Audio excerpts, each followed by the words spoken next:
Life has a way of catching us off guard. One moment, everything seems to be falling into place, and the next, it's all falling apart.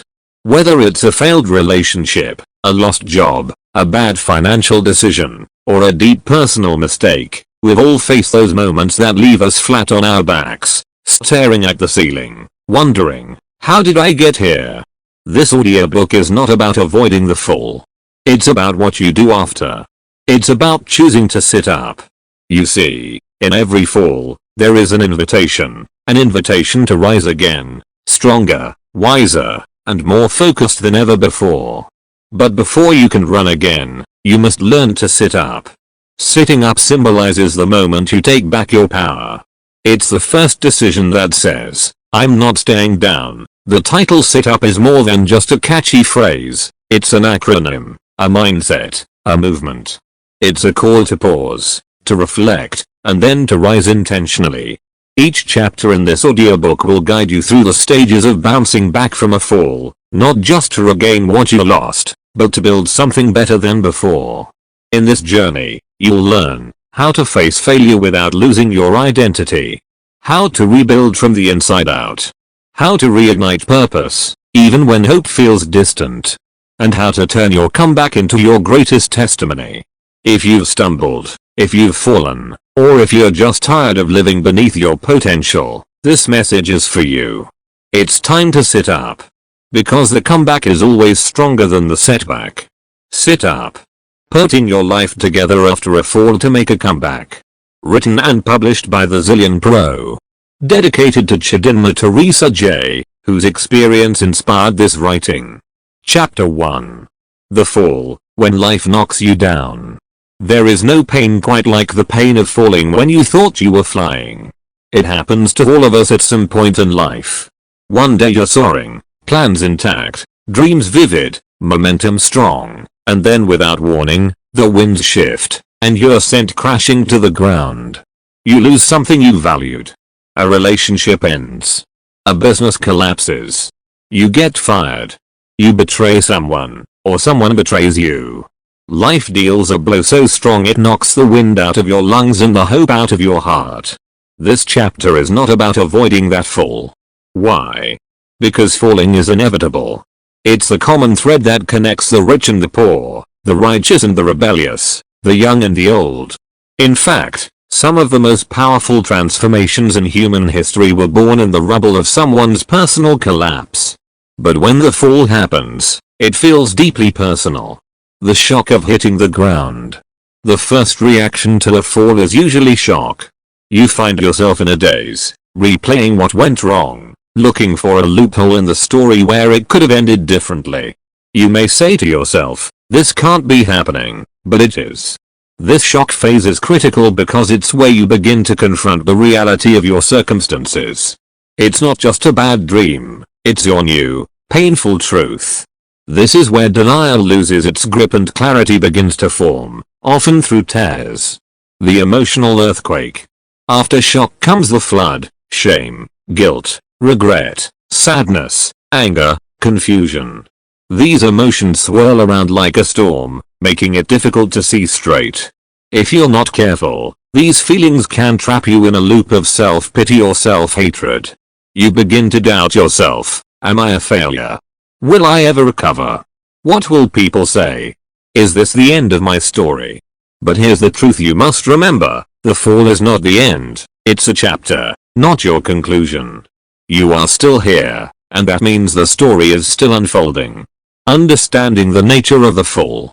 Falls in life are not always punishments, sometimes, they are redirects. What feels like the end may be life's way of removing what's weak so that what's strong can be built. Sometimes we are holding on to things that are beneath our purpose, wrong environments, wrong relationships, wrong habits, and the fall becomes a divine intervention. In many ways, your fall can be a gift, one wrapped in pain, but full of potential. The truth is, most people who have made comebacks in life didn't do so because they were lucky or privileged. They did so because they made a decision. A decision to not stay down. A decision to fight for a new beginning. A decision to grow through what they went through. Identifying the root cause. As you sit in the aftermath of your fall, ask the deeper questions. What led me here? Was it a decision I made, or didn't make? Did I ignore warning signs? What patterns do I need to break? This is not about blaming yourself. It's about understanding yourself. Without clarity, you may repeat the same mistake again. Your fall is your teacher, not your tormentor. When public failure feels personal. One of the hardest types of falls is a public one. When people know. When the shame is visible. When the whispers follow you, and even your silence is interpreted as guilt. Here's what you need to know. Your comeback is not for their entertainment, it's for your transformation. Let them talk. Let them doubt. Let them watch. Because when you rise, they'll have to adjust the story they told about you. The opportunity within the rubble. Falling strips you bare. It takes away the superficial things that made you feel strong. Titles, positions, applause, money, relationships, and forces you to confront you. The raw, unfiltered version of yourself. And that's where true transformation begins. When all you have left is your soul, your will, and your mind, you begin to tap into a strength you didn't know you had. You realize that who you are is not what you lost. Who you are is what you do next. Reflection points 1. What was your most significant fall moment in life? 2. How did it make you feel emotionally, mentally, spiritually? 3. What have you learned, or are learning, from that fall? 4. Who are you becoming as a result of it? Closing thought. Everyone loves the comeback story, but few are willing to endure the fall that makes it possible. If you're down today, know this, you are not broken, you are being rebuilt. And when the dust settles, you will emerge not as a victim, but as a warrior with scars that tell a story of resilience. But before you stand up, you must first sit up. And that begins now. Chapter 2.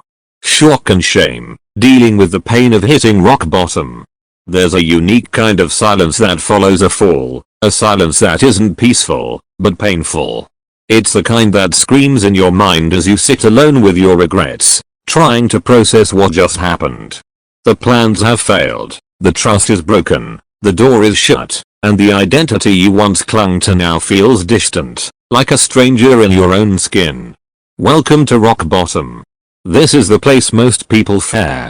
It's uncomfortable, uncertain, and often humiliating.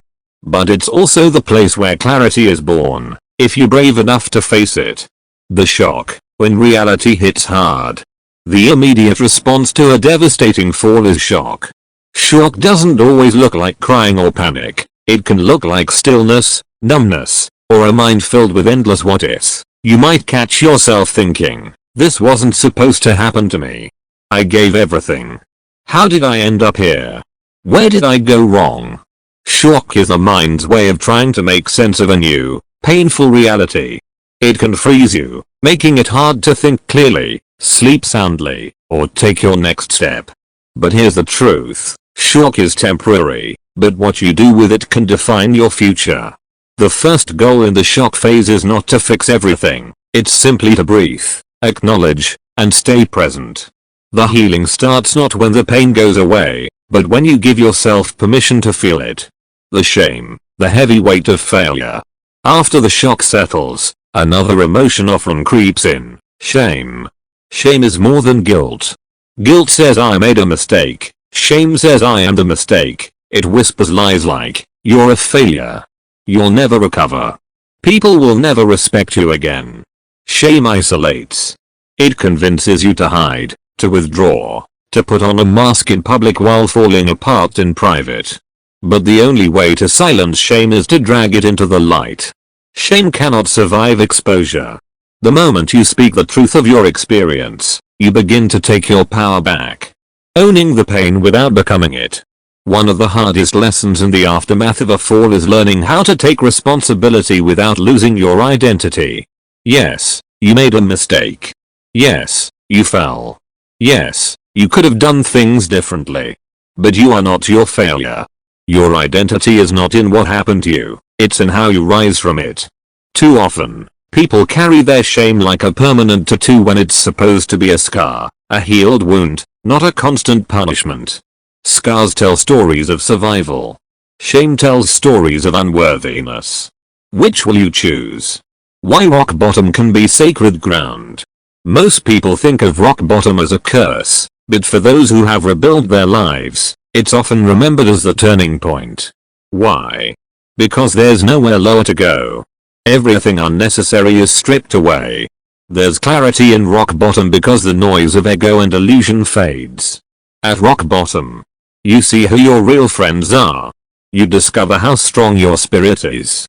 You begin to hunger for something real, deep, and transformative. It's in this place of emptiness that you begin to ask the deeper questions. Who am I now? What really matters? What kind of life do I want to build moving forward? These are questions that success and comfort rarely force you to ask, but failure does. Facing people after the fall. One of the greatest fears after a personal fall is facing people. Friends, family, co-workers, even strangers. You're afraid of their judgment, their whispers, their pity. You worry about how others see you, and it makes you want to disappear. But here's a truth to anchor yourself in. What people think about your fall is not more important than what you believe about your future. Most people aren't thinking about your failure as much as you think they are. And even if they are, your comeback will speak louder than their criticism, if you don't let their voices silence your courage. Giving yourself permission to heal. You don't have to pretend to be okay. You don't have to rush the process. You don't have to wear strength like a mask while falling apart inside. Healing is messy. It doesn't follow a timeline. Some days you'll feel hopeful, other days you'll question everything. That's normal. Let yourself feel what you need to feel, but don't live there. Give yourself permission to mourn the loss. Grieve the mistake. Be vulnerable with safe people. Take small steps forward, even if you stumble. Reflection points 1. What emotions have you been suppressing since your fall? 2. What is the root of your shame? 3. Are you carrying guilt that belongs to someone else? 4. Who can you speak honestly with about your journey without fear of judgment? Closing thought. Falling may have introduced you to pain, but it can also introduce you to power, a power rooted not in perfection, but in truth. The truth that you are human. The truth that you are still here. The truth that every person you admire has had their own fall, their own shame, and their own moment of deep despair. But they didn't stay there. And you won't either. Because the comeback starts with honesty. And honesty opens the door to healing. Chapter 3. Sit, the first step to recovery. When you fall, the world often screams, get up, but true recovery doesn't begin with standing. It begins with sitting. Before you run again. Before you rebuild. Before you roar back. You must learn to sit, to pause, reflect, breathe, and reconnect with yourself. This chapter introduces the concept of sit not as a sign of weakness, but as a power move, a disciplined, intentional act of stillness that leads to transformation. The meaning behind sit. SIT is an acronym. It stands for S. Silence the noise. I. Identify the lessons. T. Take full responsibility. Let's break down each piece. S. Silence the noise. The first step after a fall is to disconnect from the noise, the blame, the judgment, the inner critic, the endless opinions, and the external expectations. Silence doesn't mean avoidance, it means creating space for clarity.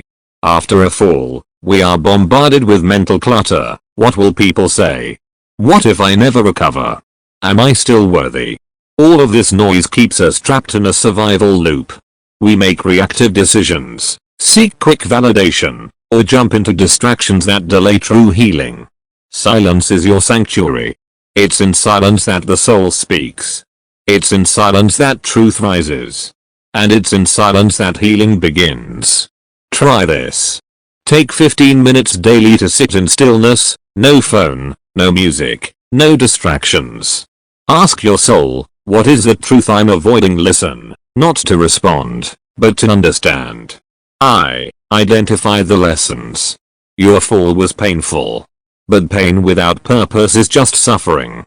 When you choose to identify the lessons, you transform pain into growth. Every setback carries seeds of wisdom, if you're willing to dig. Ask yourself, what did this experience reveal about me? What weaknesses or blind spots did it expose? What assumptions or beliefs contributed to my fall? The most powerful people in life aren't the ones who never fall, they're the ones who turn their falls into frameworks for rising again. Identifying the lesson gives you back your power. You stop being a victim of circumstances and start being a student of them. Remember, life will repeat the lesson you refuse to learn. So learn it now, while the pain is still fresh enough to fuel your growth. Take full responsibility. This is the hardest, and most liberating, part of the sit process. When you take full responsibility, you're not saying everything was your fault. You're saying, I own my response, my growth, my healing, and my next move. Blame may feel comforting in the short term, but it robs you of your power. As long as your story is someone else's fault, you can't change it. Taking responsibility doesn't mean ignoring what others did to you. It means refusing to let their actions define your future. It's saying, yes, I trusted the wrong person, and now I choose wiser. Yes, I failed, and now I'll fail forward. Yes, I ignored the signs, and now I'm paying attention. Responsibility is the bridge between victimhood and victory. Why sitting feels uncomfortable. In a culture obsessed with hustle, movement, and productivity, sitting feels like failure. You feel lazy, useless, or weak. But in reality, sitting is strength. Think of it this way. A seed must sit in the dark soil before it grows. A warrior must sit and sharpen their sword before the next battle. A builder must sit with the blueprint before rebuilding. This pause is preparation, not procrastination. Give yourself permission to sit long enough to feel your emotions. Grieve what was lost. Accept what is. Envision what's next. The internal reset. Sitting allows for an internal reset. You strip away old identities, outdated beliefs, and emotional baggage. You begin to see yourself not as broken, but as being rebuilt. Ask yourself, what habits no longer serve me? What version of myself do I want to leave behind? What kind of person do I want to become? The sitting phase is about becoming before doing. If you rush to act without becoming someone new, you'll recreate the old patterns that led to the fall. Reflection points 1. What is the loudest noise in your mind right now? 2. What lessons has your fall tried to teach you? 3. In what areas have you avoided taking full responsibility? 4. What internal changes must happen before any external comeback begins? Closing thought. The world tells you to move on, but true healing says, be still. You don't need to have all the answers right now. You just need to sit long enough to hear the questions your soul has been waiting to ask. So take this moment, not to climb, not to prove, not to perform, but to sit. Because when you sit with intention, you rise with direction. Chapter 4 Up, Choosing to Rise Again. There comes a moment in every comeback story when the silence breaks. The tears have dried, the mind is clear, and the heart, though bruised, begins to beat with purpose again. This is the moment when you no longer sit in reflection but begin to move in resurrection. This is the up moment. The moment you decide, I will not stay down. Rising isn't automatic. It's not always glamorous. Sometimes it doesn't even feel victorious. But rising is a choice, a radical decision to take ownership of your life and walk upward, even if you're still limping. The power of the decision. You don't need to have everything figured out to rise. You just need to decide that staying down is no longer acceptable. This decision is deeply personal. It's not something you do for applause or approval. It's something you do because you know, deep within, that you were made for more. The decision to rise is a turning point that sounds like, I've cried enough. Now I build, I've blamed enough. Now I own my path, I've paused long enough. Now I press forward, no one else can make this decision for you. It's a fire that must be lit from within. What UP really means. UP is not just about physical progress or outward success. It stands for you understand your worth. P. Pursue your new path. Let's look at these two elements in depth.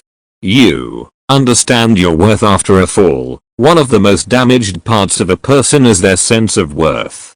You begin to question everything. Am I still valuable? Do I deserve another chance? Is there anything left of me worth rebuilding? Yes. You are not your failure. You are not your past.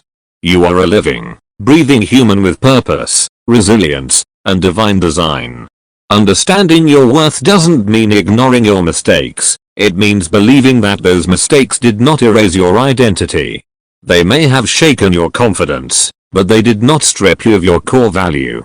How do you rediscover your worth? Reflect on your core strengths, not just your past roles or titles. Reaffirm your purpose, even if you have to rebuild it from scratch. Surround yourself with people who see you, not just your scars. You are worthy now, not someday when you're perfect again. Your worth isn't something to be earned. It's something to be recognized and respected, first by you, then by others. P. Pursue your new path. Now that you've sat, reflected, and reclaimed your worth, it's time to move. The path forward is rarely clear at first, but it emerges as you walk it. Your comeback isn't about going back to the same life or chasing the same goals. It's about crafting a new path, one that reflects your growth, your values, and your truth. You're not the same person who fell. And that's good. You've evolved. Now pursue a path that aligns with who you are becoming. Pursuing your new path may involve starting a new career, business, or ministry. Healing broken relationships, or walking away from toxic ones. Building new habits, systems, and boundaries. Taking one small courageous action every single day. Don't wait for the perfect plan. Start with a willing heart and a bold step. Expect resistance, but rise anyway. Rising is not easy. The gravity of the past will try to pull you down. Old doubts will whisper. Familiar fears will rise. Critics may resurface. But here's the secret, the resistance you feel is proof that you're rising. Expect resistance from your own mind. What if I fail again? Resistance from people who preferred you broken. You've changed. Resistance from systems that thrive on your silence. Push through. The strength to rise isn't the absence of fear, it's the will to act in spite of it. The climb is worth it. As you rise, life won't instantly become perfect. There will be days when the climb feels steep and progress seems slow. But every upward step adds to your strength. Remember, you're not just rising for yourself. You're rising for your legacy. You're rising to be an example for someone else still sitting in silence, wondering if they can ever get up again. Your rise becomes hope for others. Reflection points 1. What does rising again look like in this season of your life? 2. What are the lies you need to replace with truths about your worth? 3. What first step can you take today to pursue your new path? 4. Who or what must you leave behind in order to move upward? Closing thought. The comeback begins in the soul before it ever shows up in your surroundings. The moment you choose to rise, something shifts. Not everything changes overnight, but you do. And when you change, your world begins to realign. You may have fallen, but you are not finished.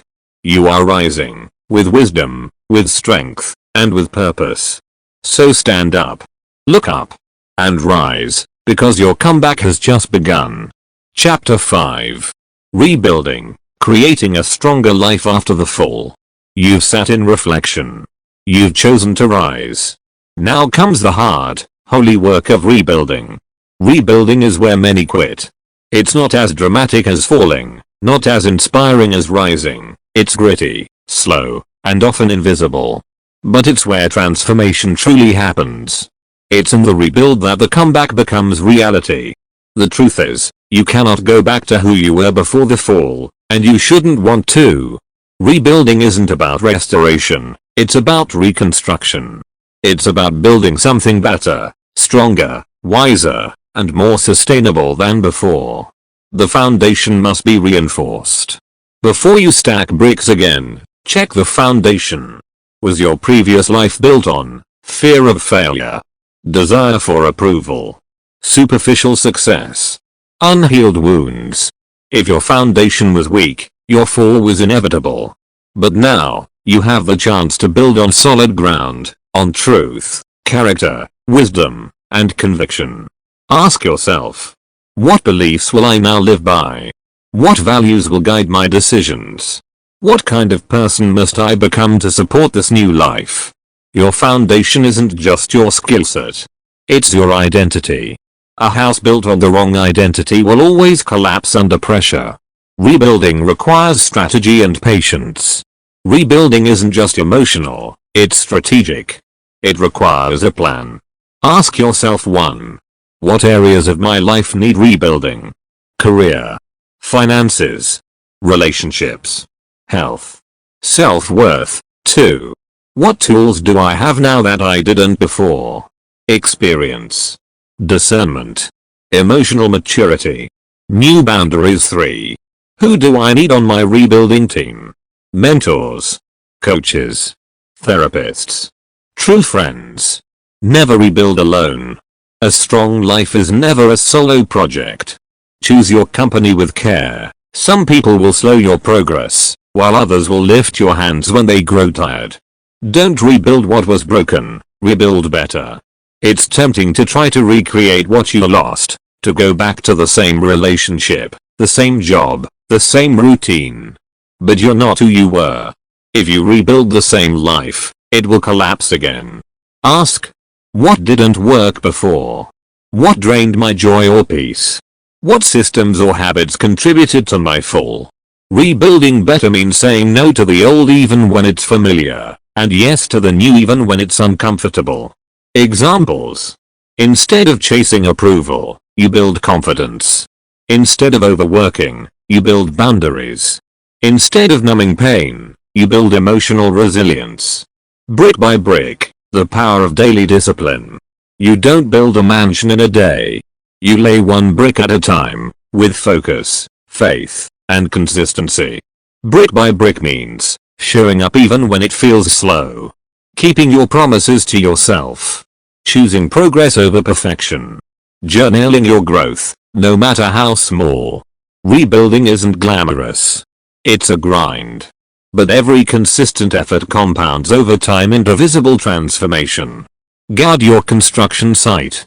While rebuilding, protect your peace, time, and energy like sacred territory. Your new life is under construction. Not everyone should have access to the site. Limit exposure to toxic influences. Turn off the voice of critics. Avoid distractions disguised as opportunities. Feed your mind with empowering content. Every builder has a blueprint and boundaries. Without both, the work suffers. Resilience is built in the rebuild. Here's the beautiful paradox. Rebuilding is what makes you unshakable. The fall broke you, but the rebuild will forge you. In the process, you develop patience, confidence, emotional intelligence, clarity of purpose. You start to realize, I'm not who I used to be, and I'm grateful. Reflection points. 1. What needs to be rebuilt in your life? 2. What parts of your old life must you release to rebuild better? 3. What one habit can you start today to lay the next brick? 4. Who do you need to invite, or remove, from your construction site? Closing thought. Rebuilding is not about regaining what you lost, it's about constructing what you never had the courage, wisdom, or clarity to build before. Your fall was not the end. It was a reset. Now is your time. Not just to rise, but to build a life that is aligned, authentic, and unstoppable. So pick up your tools. Take your time. And start laying bricks, because your future is under construction. Chapter 6. Discipline, building the muscles of comeback. A comeback is not powered by emotion, motivation, or sheer will alone. Comebacks are sustained by something far stronger, far deeper, and far more consistent, discipline. If rising is the spark, and rebuilding is the plan, then discipline is the engine. It is what turns vision into reality, and pain into power. Without discipline, you may rise, but you won't stay up. Without discipline, you may rebuild, but your progress will collapse under the pressure of inconsistency. Discipline is the muscle of your comeback. And like any muscle, it must be developed daily. What is discipline, really? Discipline isn't punishment. It's not rigidity or legalism. Discipline is simply intentional repetition in the direction of your purpose. It's doing what needs to be done, even when you don't feel like it. It's choosing alignment over ease. It's honoring the commitment you made to yourself, even when no one's watching. Discipline says, I will wake up early, not because I want to, but because my dream is worth it. I will walk away from distractions, not because it's easy, but because I've outgrown compromise. I will keep showing up, because this version of me deserves to be seen. Discipline is the bridge between fall and fulfillment. After a fall, your world feels fractured. Discipline is what reconnects the pieces. It builds rhythm after chaos, order after crisis, stability after shame. Without discipline, dreams stay wishes. Growth becomes guesswork. Comebacks become concepts instead of testimonies. With discipline, you become dependable, to yourself and others. You create momentum that multiplies progress. You earn trust, respect, and results. Key areas where discipline matters most. Let's explore the essential zones of discipline in your comeback journey. 1. Mental discipline, controlling the inner voice. Your mind will try to sabotage your progress with doubt. What if I fail again? Guilt. I don't deserve another chance.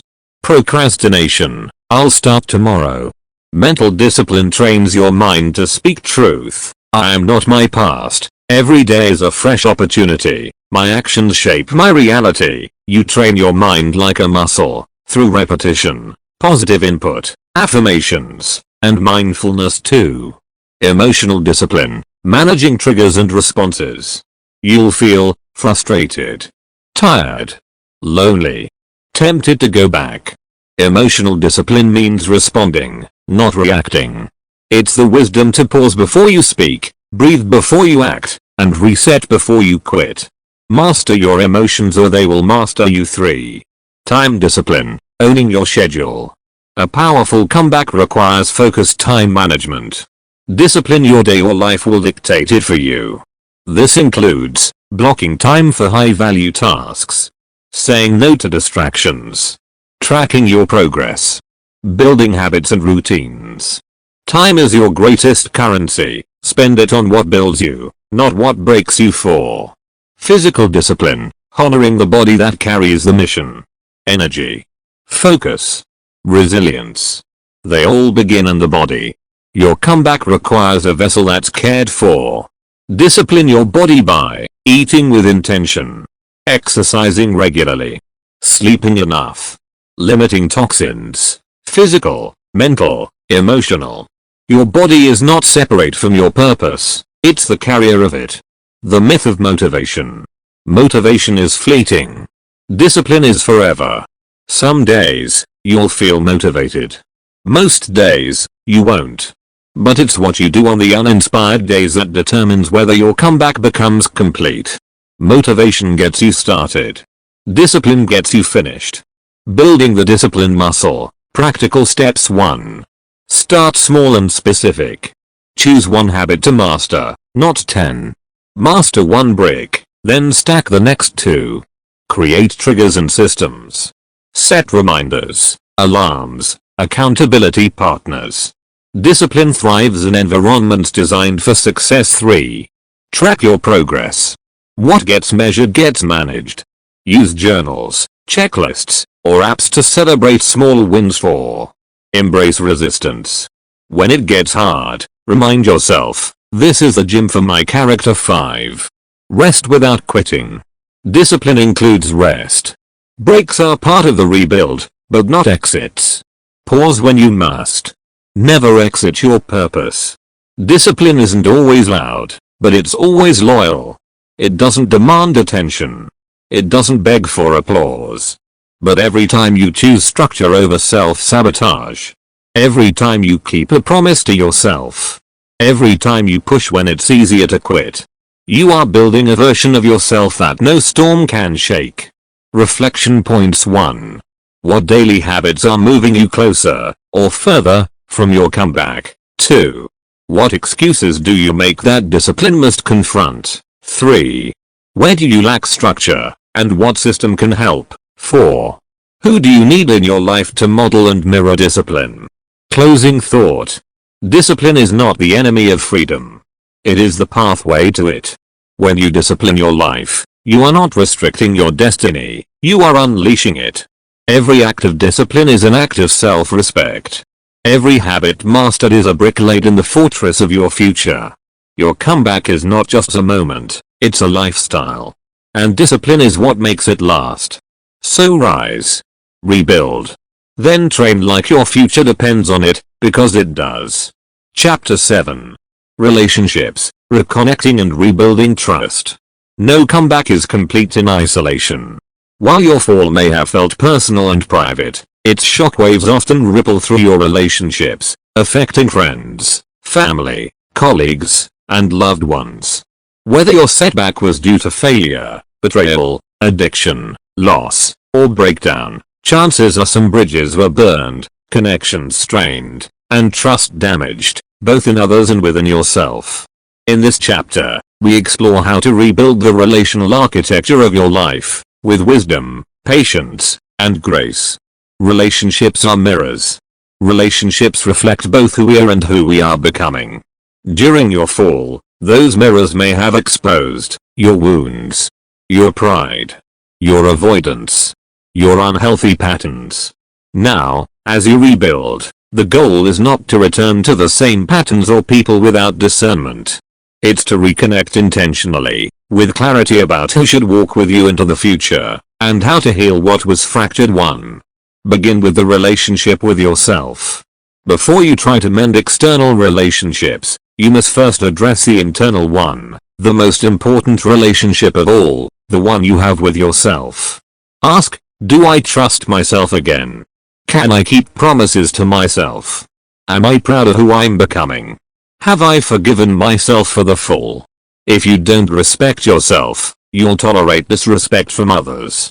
If you don't value your own growth, you'll re-enter unhealthy dynamics to fill emotional gaps. Rebuilding trust with yourself means showing up daily with honesty, accountability, and compassion too. Own what you broke. If your fall involved hurting others, whether through dishonesty, neglect, addiction, poor decisions, or distance, ownership is the first act of healing. Don't deflect, defend, or delay responsibility. Say, I was wrong, I hurt you, I didn't listen, I see now what I couldn't see before. True ownership invites healing. It disarms defensiveness. It shows maturity. Most importantly, it clears the emotional space for reconnection. You don't need to beg, but you do need to be bold enough to take responsibility. 3. Apologize with integrity, not strategy. A genuine apology isn't manipulation to win someone back. It's not a script to feel better about yourself. A true apology says, I understand how my actions affected you, I'm not here to justify, just to acknowledge, you don't owe me trust again, I have to earn it. When rebuilding trust, don't rush the process. Don't demand reconciliation. Don't pretend forgiveness equals access. Give people the freedom to choose how, when, or whether they want to reconnect. That's real love, and real maturity. 4. Rebuild slowly, with boundaries and intentions. Reconnection doesn't mean resumption. You don't simply go back to how things were, you build something new, better, and wiser. That means setting clear expectations, establishing new patterns, protecting the relationship with communication and boundaries, letting your consistency be your apology. Time and transparency are the bricks of restored trust. 5. Evaluate who belongs in your future. Not every relationship that existed before the fall should survive your comeback. Growth requires evaluation, not just restoration. Ask, is this person safe for my soul? Do they support my growth, or sabotage it? Are we aligned in values, or just familiar in dysfunction? Forgiveness doesn't always mean reconnection. Some ties need to be blessed and released.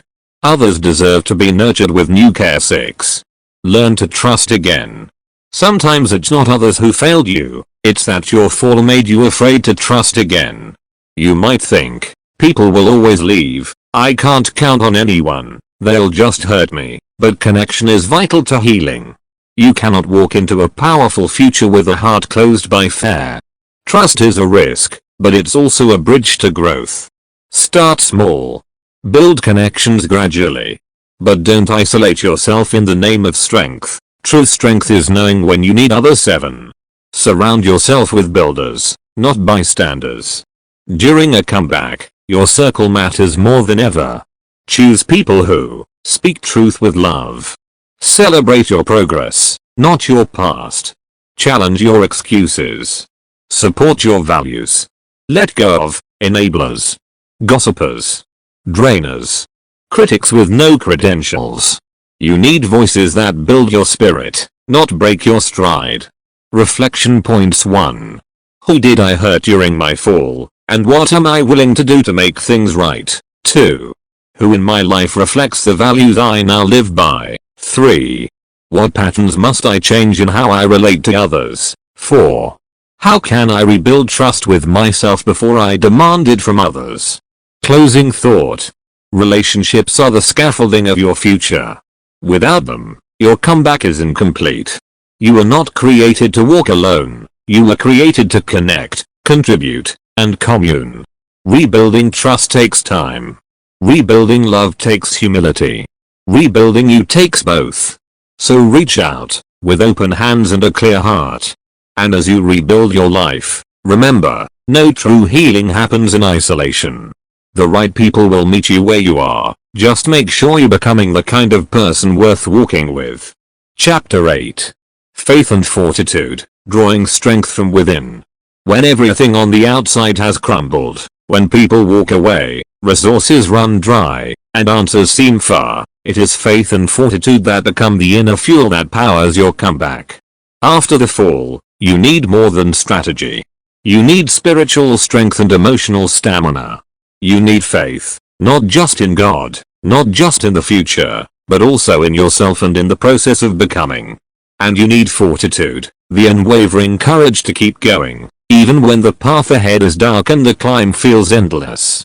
This chapter is about tapping into that inner wellspring of strength, and rising not because of what's around you, but because of what's within you. Faith, the compass of the soul. Faith is not denial of reality. It is the decision to believe in a greater reality, one not yet seen, but deeply hoped for. Faith says, this isn't the end, something better is possible, my pain is not wasted, there is purpose beyond this moment. Faith is the vision in the valley. It reminds you that even when things don't make sense, they are not meaningless.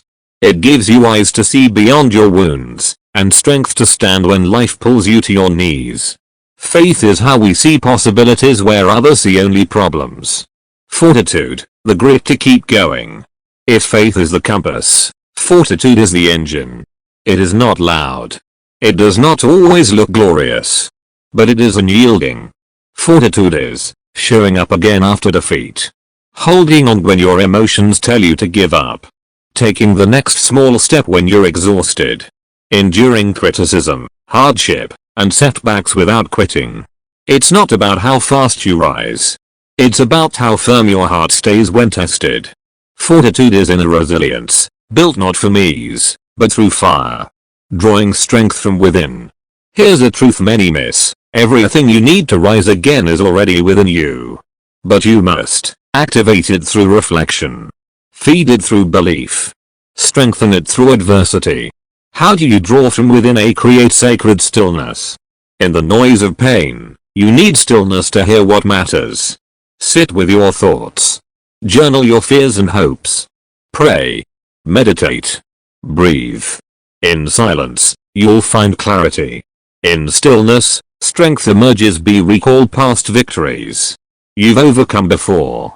You've been through storms. You have scars that prove you're a survivor. Remember how far you've come. Remember who you've been. Let past wins fuel current battles. Your memory is a toolbox. Open it, speak life to yourself.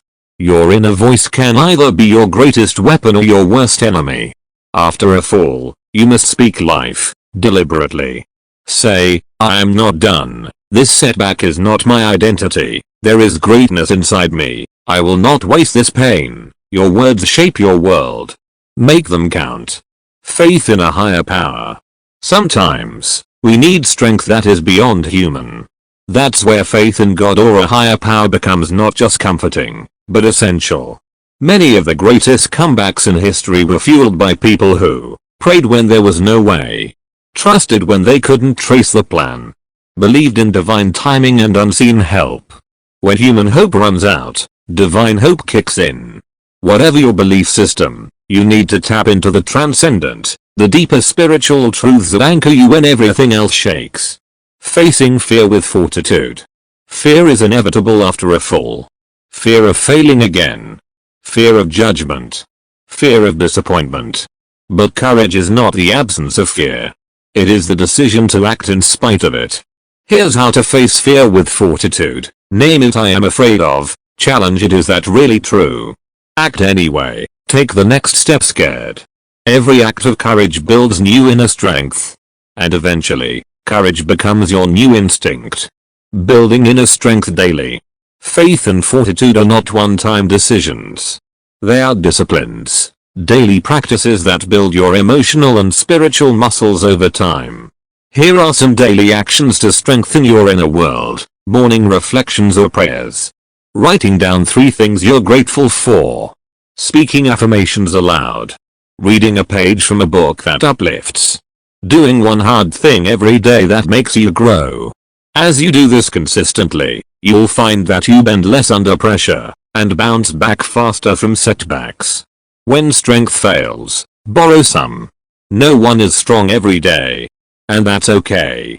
On the days when your own strength is low, lean on friends who believe in you. Listen to voices that lift you up. Go back to your why. Read scripture, wisdom texts, or stories of others who overcame. Your strength may run out, but the supply of strength never will. There is always more, through faith, through support, through divine grace. Reflection points. 1. What beliefs are guiding me through this comeback? 2. Where in my life am I underestimating my inner strength? 3. What spiritual or emotional practices can I commit to daily? 4. Who or what is the source of strength I can lean on when I feel weak? Closing thought. Your rise begins within. You don't need the perfect conditions. You don't need everyone's approval. You don't even need certainty. What you need is faith that the future holds meaning, and fortitude to walk toward it, step by step, even through the fog. No matter how deep the pit or how long the fall, the moment you turn inward and upward, drawing from faith and digging with fortitude, you've already begun your comeback. Your strength is not lost. It's just waiting to be summoned. Chapter 9. Purpose, turning pain into power and meaning. When life knocks you down, it's easy to feel lost, aimless, and defeated. But every setback carries within it the seeds of a new beginning, and at the heart of every powerful comeback is a rediscovery of purpose. Purpose is the compass that guides your journey from brokenness to breakthrough. It turns your pain into power and your suffering into meaning. This chapter explores how to find, embrace, and live your purpose after a fall, transforming your darkest moments into the fuel for your greatest rise. Why purpose matters. Purpose gives your life direction. It transforms random struggle into intentional growth. Without it, setbacks can leave you drifting in confusion or despair. But with purpose, every challenge becomes a meaningful part of your story. Purpose creates motivation when energy is low. Helps you prioritize your time and focus. Gives you resilience to face hardships. Connects you to something bigger than yourself. The power of meaning making. Humans are wired to search for meaning. When tragedy strikes, we naturally ask, why me, and what is this? For the process of meaning making helps you move from victimhood to victory. Meaning making is not about pretending pain doesn't exist. It's about reframing your experience so it becomes a source of strength rather than sorrow. Discovering your purpose after a fall. Finding your purpose after a setback is often a journey, not a sudden revelation. Here are steps to guide you. A. Reflect on your story. Look back on your fall and your life before it. What lessons stand out? What values were tested? What new insights emerge? B. Identify your passions. What activities or causes give you energy and joy? What problems do you want to solve or contribute to? C. Connect to your strengths. What skills or qualities have you developed, especially through adversity? How can you use these to serve others or advance your goals? D. Envision your future. Picture your ideal life, not just what you want, but who you want to become and the impact you want to have. Purpose is healing. Purpose has a healing quality. It helps you transform regret into lessons. Convert loss into legacy. Shift focus from what was lost to what can be built. When you live purposefully, pain becomes part of your strength, not a chain holding you back. Purpose gives you energy to keep going. Purpose fuels perseverance. When the comeback journey gets hard, and it will, purpose is the reason you get out of bed, take the next step, and keep moving forward. Without purpose, the effort feels pointless. With it, even small progress feels deeply rewarding. Aligning daily actions with your purpose. Purpose isn't just a big idea, it's lived in everyday choices. Align your daily habits, routines, and decisions with your purpose by asking, does this action move me closer to my purpose? Does this relationship support my purpose? Am I spending time on what matters most? Purposeful living creates momentum that compounds over time. Overcoming obstacles with purpose. Setbacks and challenges will not disappear just because you find your purpose. But purpose gives you the mindset to face obstacles differently. See challenges as tests, not stop signs. Use setbacks to reassess and adapt your approach. Keep your why in mind to sustain motivation.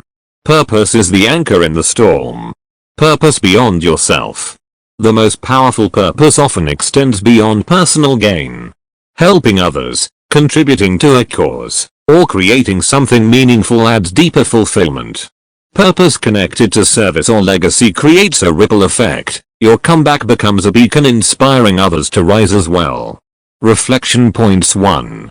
What lessons has my fall taught me about what truly matters? 2. What activities or causes ignite my passion and energy? 3. How can I use my strengths, including those developed through adversity, to make a difference? 4. What daily habits can I align more closely with my purpose? 5. How can my comeback story serve and inspire others? Closing thought.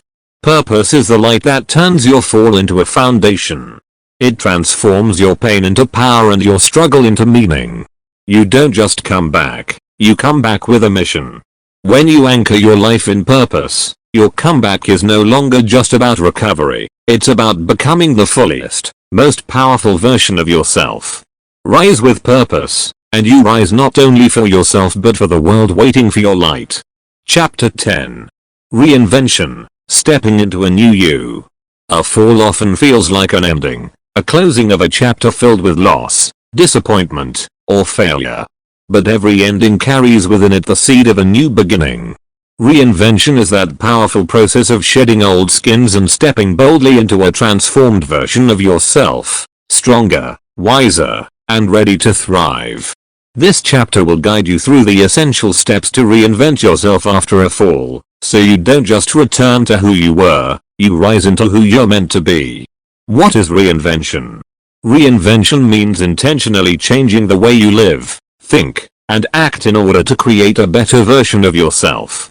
It's about letting go of limiting beliefs and habits, exploring new possibilities, embracing change with courage, designing a life aligned with your values and goals. Reinvention is not about pretending your past didn't happen. It's about learning from it, adapting, and evolving. Why reinvention is crucial after a fall. When you fall, going back to the old ways may seem natural, but often the old patterns contributed to the fall in the first place. Reinvention helps you break free from what no longer serves you. Heal deeper wounds by creating new narratives. Unlock potential you may have never explored. Build resilience through transformation. Simply put, reinvention is the key to making your comeback lasting and meaningful. Here are the steps to follow to successfully reinvent yourself. Step 1. Assess and accept. The reinvention journey starts with honest assessment. Ask yourself, what parts of my life or mindset led to my fall? What am I holding on to that's keeping me stuck? What strengths and resources do I still have? Acceptance is not resignation. It's acknowledging reality so you can move forward without self-deception. Step 2. Define the new you. Reinvention requires a clear vision of who you want to become. Create a detailed picture. What values will guide you? What habits will support your goals? What skills or knowledge do you want to develop? How do you want others to perceive you? Write it down, visualize it, and make it tangible. Step 3. Develop new habits. Your daily habits shape your identity. To become a new you, you must cultivate habits aligned with your vision. This includes health routines, physical and mental, time management and productivity habits, emotional regulation practices, learning and growth activities. Remember, small consistent actions lead to profound transformation over time. Step 4. Let go of toxic attachments. Reinvention often means leaving behind relationships, environments, or beliefs that hinder your growth. This might involve setting boundaries or ending toxic relationships, changing jobs, communities, or social circles, releasing old grudges, fears, or limiting beliefs. Though difficult, these steps clear the way for your new self to emerge. Step 5. Embrace continuous learning. The reinvented self is a lifelong learner. Commit to expanding your skills through books, courses, or mentors. Seeking feedback with humility. Trying new things even when uncomfortable. Reflecting regularly on progress and adjusting course. Learning keeps your reinvention fresh and adaptive. Step 6. Build a supportive environment. Change is easier when supported. Surround yourself with encouraging people who believe in your growth. Environments that foster creativity and positivity. Tools and resources that aid your development. Don't be afraid to seek coaching, counseling, or join groups aligned with your goals. Step 7. Celebrate your transformation. Reinvention is a process, not a destination. Celebrate milestones along the way, acknowledge new habits formed. Reflect on attitudes shifted. Appreciate growth in resilience and confidence. Gratitude and celebration fuel motivation to keep evolving. Reflection points 1. What aspects of my old self do I need to release to reinvent fully? 2. What does my ideal, reinvented self look like in terms of values, habits, and goals? 3. What new habits can I start cultivating today to support this new self? 4. Who and what in my life support or hinder my reinvention? 5. How will I commit to continuous learning and growth? Final thought. Reinvention is your comeback superpower. It turns survival into revival, pain into possibility, and loss into legacy. You are not just rising again, you are becoming someone new, someone better equipped to thrive in the next chapter of your life. Step boldly into the new you. Your future self is waiting.